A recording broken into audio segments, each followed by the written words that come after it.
Welcome to Jewish Action, the podcast, where we discuss the latest issue of Jewish Action. My name is Rabbi Gil Student, and this month we are not discussing the latest issue of Jewish Action. Instead, we're doing something very unusual, and we are going to talk with Rebbetzin Dr. Adina Shmidman about an amazing program that has changed many lives and is about to start again. NakYomi is a daily ritual of studying a chapter in Navi, or Ksuvim in the Bible. It is about to end, and a new cycle is about to begin on February 12th.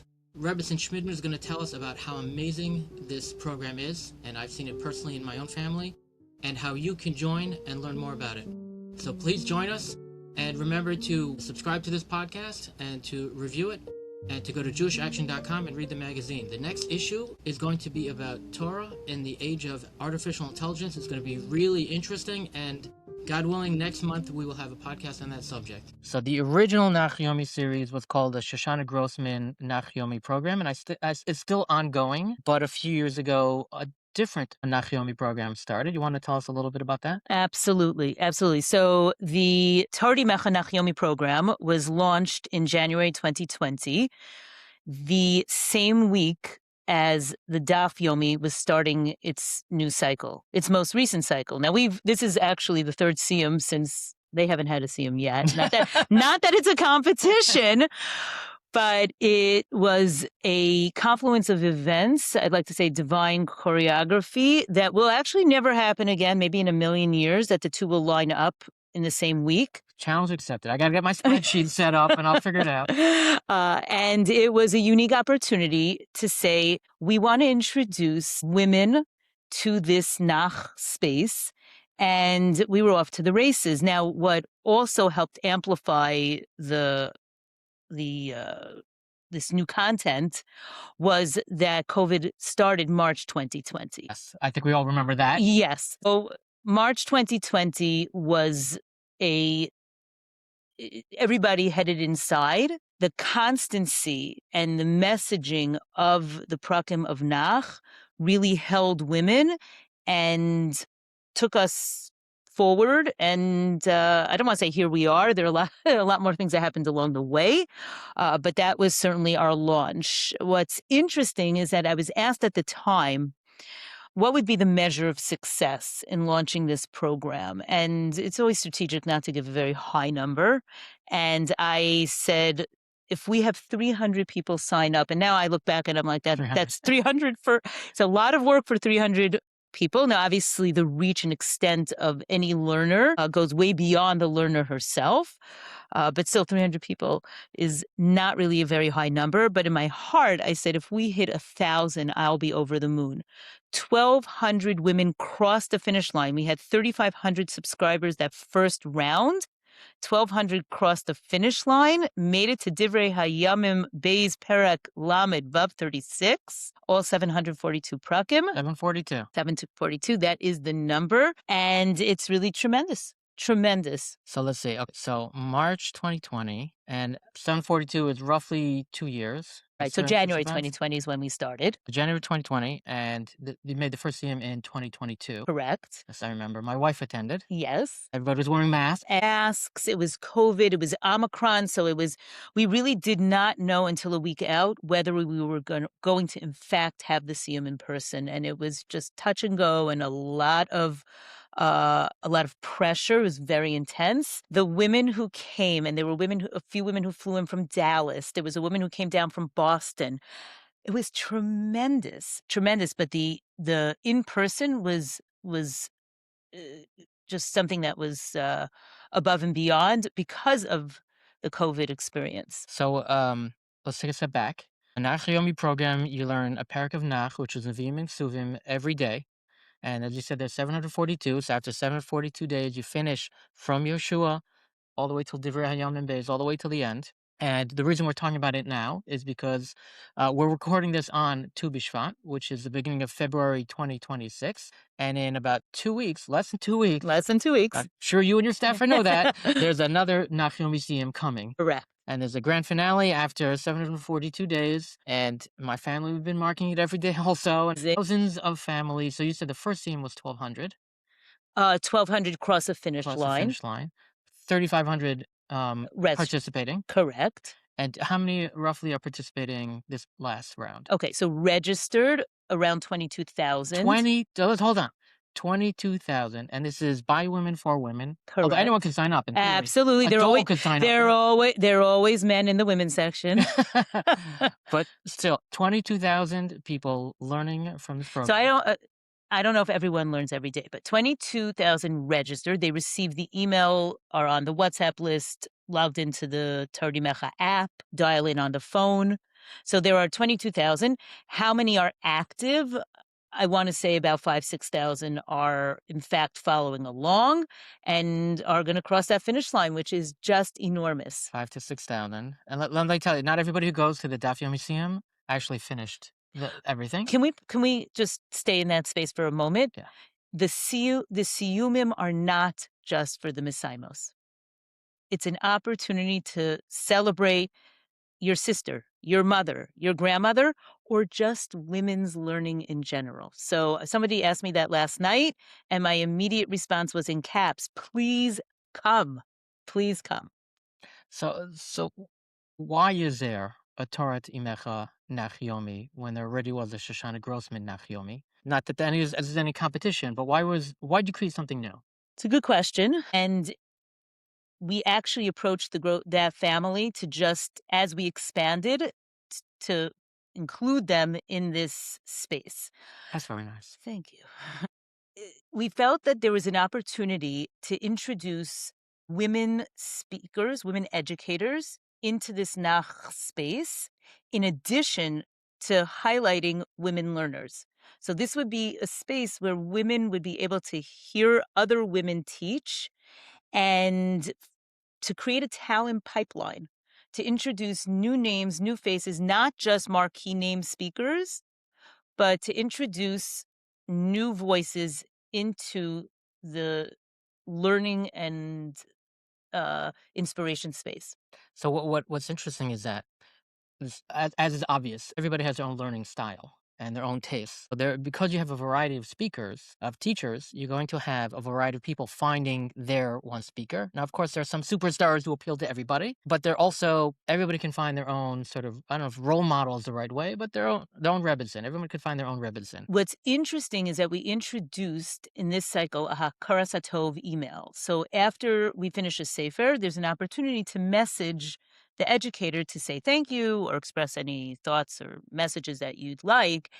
And it's given us a window into the love and appreciation for the different teachers. And really, each one has their fan group, their fan base. And I think what was hard for people originally, when you learn Yehoshua, you don't realize that it's going to be somebody else coming on for Shoptim. And it was like, and then, okay, fine. But you get used to hearing a certain voice, a certain pace. And then all of a sudden the sefer ends and it's a new voice. That being said, people do adjust. And they not just adjust, but come to appreciate all this variety, this array of different styles, different backgrounds, different accents. And it's exciting. It's really exciting. Okay, I have questions for you based on ignorance. Okay, go for it. So there are some farms which are very big and some which are small. So let's say Treyasar. Do you have someone different teach each one? Because some of them are just 4 days. Right. So the answer is yes. It's also a nice place to onboard new educators because they're only on for 4 days.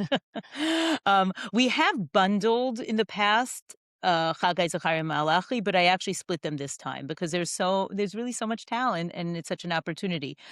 The first cycle, I had this pedagogical vision for Tehillim, which on paper or educationally really felt so sound. The idea was to take all the, for example, Mizmar LaAsafs, to take the Hallelujahs, to take the Shir Hamals, all the thematic blocks, take one speaker for each block. The blocks are not always consecutive. So that way, when you would hear that teacher, you would know, oh, I'm in a Mizmar LaAsaf space. Or when I would hear David in a historical running from Shaul, hiding in the Me'ara, like every time David would show up in sort of holding his mic, That was another educator, which Sounds again, kind of complicated. it was super complicated, but I really thought that this was a pedagogically sound idea. It wasn't. It wasn't. There's both something coming from, you see it from on top, from sort of the, putting this in motion. And then the user experience. And the user experience was so lurchy and so like you never knew who to expect and why is she back? Or, oh, I thought it was going to be this one. It was terribly complicated. And nobody really understood why is it so, here we all had one educator per sefer, and this is like a total disarray. Okay, live and learn. We call feed forward, not feed back. Okay. Feed forward. Yeah, nice. Joe Hirsch, great line, a great term. And so what we've done for Tehillim now is we've split it in 5, following the Sefer, which is worked out beautifully for cycle 2, and Amir Hashem, and for cycle 3, and Amir Hashem for cycle 4. We did split for cycle 1 and 2 Yeshayahu, but this time we had it as one large Sefer. It's 66 prakim. It's a long run. But again, I try to be very thoughtful for who. It's a shidduch between sefer and educator, right? And I really give a lot of thought to it. I also feel like there's tremendous siyata d'shmaya.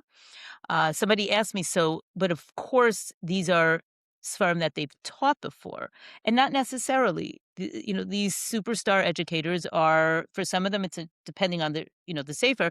It may not be because some of the svarim are obscure. People have never to teach Yeshayahu from perek Aleph through perek. You can't do that in a full school year anyway, right? Correct.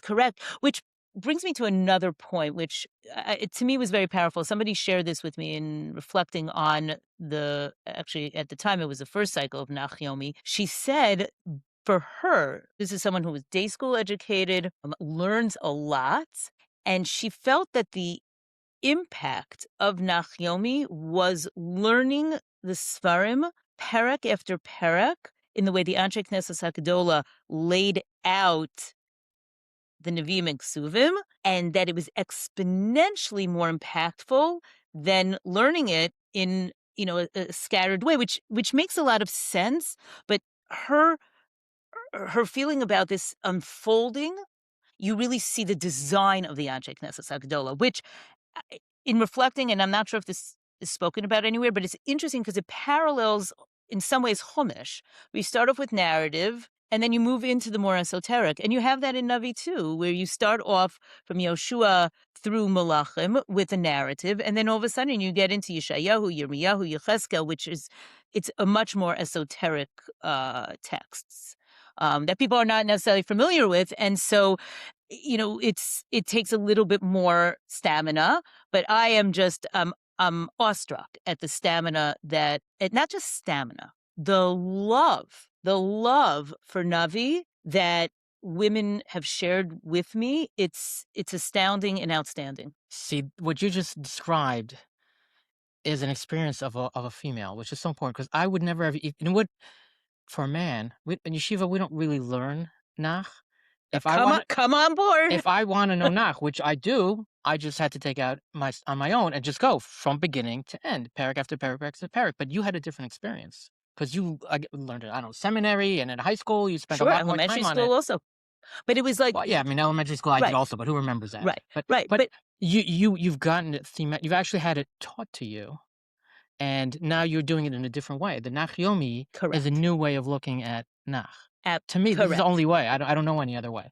Correct. And I also think in the last 2 years, exploration of Sefer Tehillim in the context of so much more Tehillim being recited, and understanding that Tehillim is part of the Nevi'im Ksuvim canon. It's part of Nach. I actually had somebody who said that. She was surprised. I'm like, okay.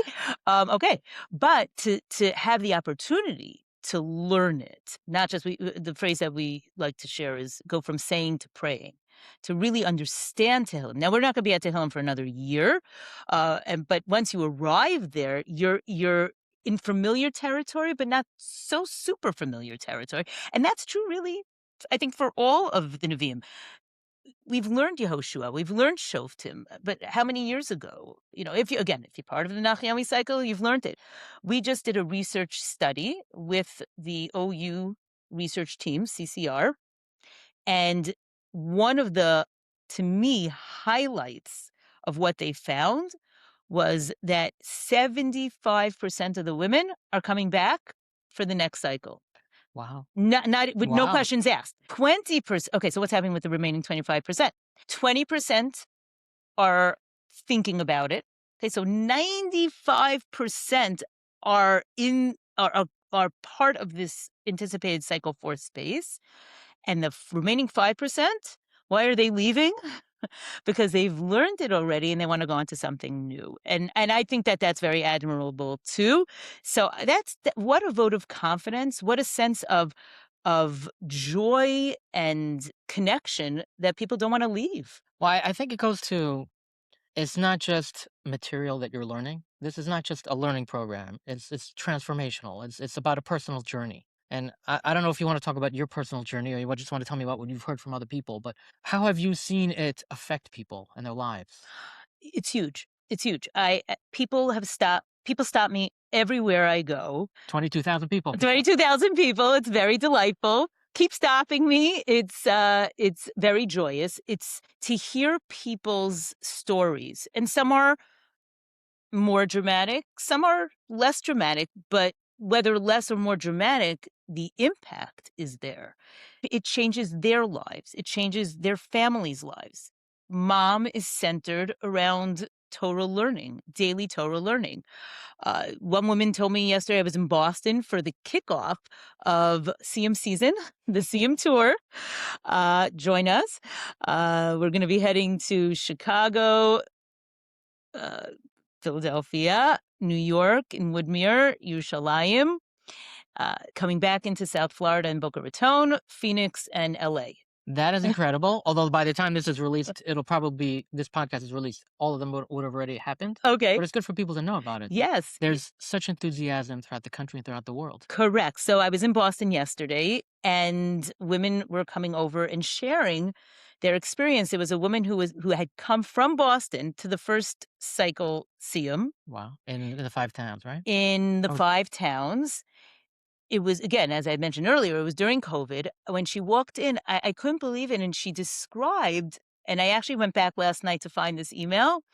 She described her journey becoming religious, wanting to learn. She heard about the NakYomi program and decided she couldn't afford to buy the full set of Nevi'im, but each time she would finish a sefer, she would buy another sefer and just watched the Svarim accumulate on her shelf. Incredible. So she said that she's going to be, so she just is now finishing her 3rd cycle, but she's going to be going on to Chumash and Rashi. I said, we're going to see you soon because we hope that's hopefully our next space. It's women connecting with other friends around Navi, having a shared conversation. Did you hear this? Did you learn this? What do you think about this? This is so disturbing. This is so motivating. This captured me. Women sharing articles about archaeology and maps and songs.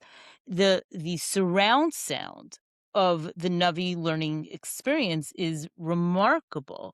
One woman shared, this to me was like, whoa, that she was on the way to the fertility clinic, was listening to Sefer Daniel, and her son's was named, his middle name is Azariah, because she just had this very incredible feeling of being connected to Sifrei Nach. That's unbelievable that to feel so connected. Another woman said that she told her family that on her stone, it should read, I did NakYomi. Wait, her stone? Her gravestone. Wow. Her gravestone. It's to have that kesher.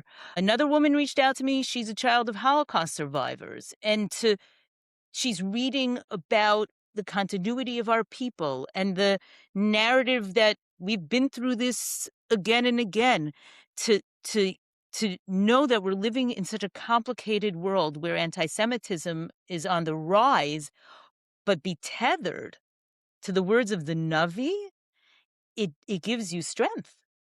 Yeah, so the Gemara says that there were many, many Nevi'im, but why were these specific books written down? Because they're relevant for all time and ages. And that's what people are finding. Absolutely. The war broke out, the October 7th war broke out during Ezra Nehemiah of the last cycle. And people were they were very overwhelmed by like what's happening in the world and look what we're reading. Because Ezra and Nehemiah are about the sovereignty, the return of sovereignty, and October 7th was Israel's sovereignty was attacked, was challenged. Correct. And how do we understand this? And how do we absorb this? And then really this whole cycle was very much the war and the hostages and Eretz Yisrael and soldiers being killed in Gaza. And I walked into Jen Early's home. Jen Early's son, Binyamin, Hashem Yimkom Domo, was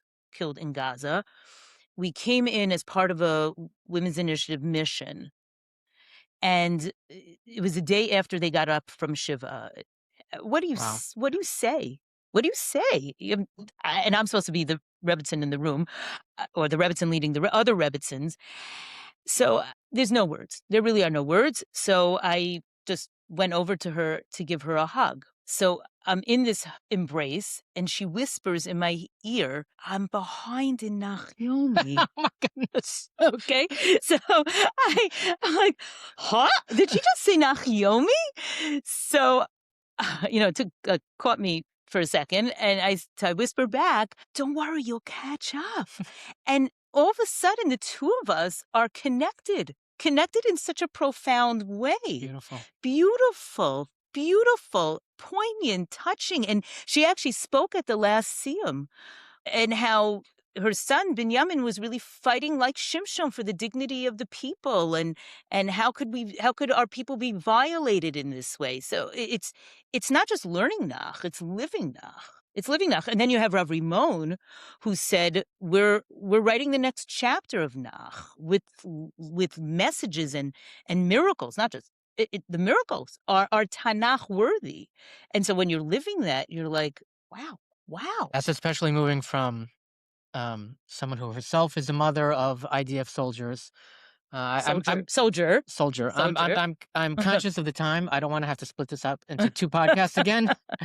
But I do want to end by talking about some of the other things that the Women's Initiative does. I mean, I think, correct me if I'm wrong, the NakYomi is sort of the flagship program, but there's much more for people who want to move on and do other things. Absolutely. So thank you for the opportunity.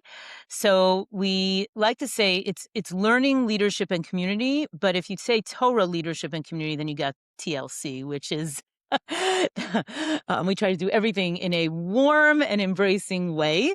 We have a lot more learning programs. Certainly within the Torat Imecha ecosystem, we have Torat Imecha Parsha, Torat Imecha Haftorah, Torat Imecha Machshava, Torat Imecha Halacha. We have so many more learning opportunities. Some are written pieces, some are more audios, counting towards Sinai, Alit, a lot of learning opportunities. But beyond the learning opportunities, we have leadership programming, which includes mikvah attendant sensitivity programming, mikvah director convening. We have Rebbetzin Kala teacher, Kiruv Chinuch professionals, a fellowship, a mental health foundation fellowship for, we actually like to call it ROC, Rebbetzin Outreach Chinuch Kala teacher. Because these are the rock stars. I know you did. Rock stars of our community, and they are the rocks of our community.